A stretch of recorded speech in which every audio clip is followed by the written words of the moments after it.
배우자가 한정 승인하고 자녀가 상속 포기할 경우에 손자녀는 상속을 포기할 필요가 없어졌습니다.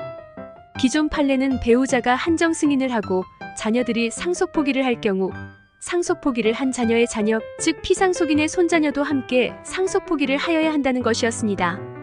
만약 손자녀가 상속 포기를 하지 않는다면 피상속인의 채무와 재산을 피상속인의 배우자, 즉 할머니 또는 할아버지와 함께 공동상속인으로 상속을 받게 되는 것입니다.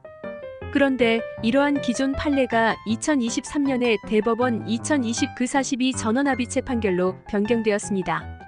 피상속인의 배우자와 자녀 중 자녀 전부가 상속을 포기한 경우 배우자가 단독 상속인이 되는지 여부를 판단하는 사건에서 우리 대법원은 배우자가 단독 상속인이 된다고 최종 판결함으로써 종래의 판례를 변경하였습니다. 우리 민법은 제정 당시부터 배우자 상속을 혈족 상속과 구분되는 특별한 상속으로 규정하지 않았으며 상속에 관한 구관습도 배우자가 일정한 경우에는 단독 상속인이 되었을 뿐 배우자 상속과 혈족 상속을 특별히 구분하지 않았습니다.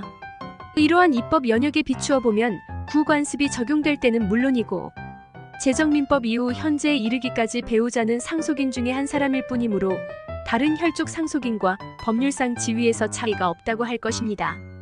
배우자도 공동상속인이므로 배우자와 여러 명의 자녀들 중에서 자녀 일부만 상속을 포기한 경우에는 민법 제1043조에 따라 상속 포기자인 자녀의 상속분이 배우자와 상속을 포기하지 않은 다른 자녀에게 귀속됩니다.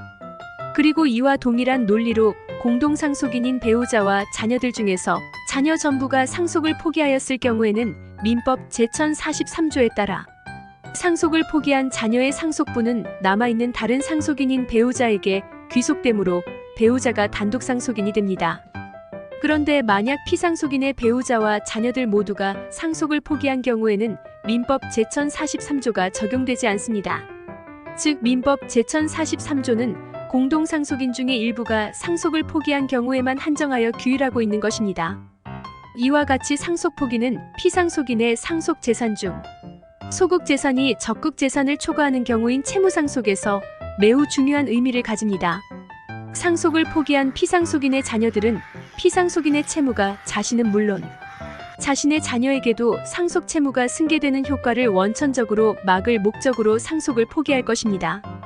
즉 상속을 포기한 피상속인의 자녀들이 자신은 피상속인의 채무 승계에서 벗어나고 그 대가로 자신의 자녀들 피상속인의 손자녀들에게 상속 채무를 승계시키려고 하지는 않을 것이기 때문입니다. 기존의 대법원 판례 2013-8852에서는 피상속인들의 자녀들이 모두 상속 포기를 하고 배우자가 한정 승인을 할 경우에 피상속인의 손자녀와 피상속인의 배우자가 공동상속인이 되었는데 이런 경우에 대부분 손자녀가 다시 상속 포기를 하는 불필요하고 번잡한 결과를 초래하게 되었습니다. 따라서 이번 대법원의 전원합의체 판결은 피상속인의 배우자와 자녀 중 자녀 전부가 상속을 포기한 경우 배우자가 단독 상속인이 된다고 해석함으로써 법률 관계를 간명하게 확정하였습니다.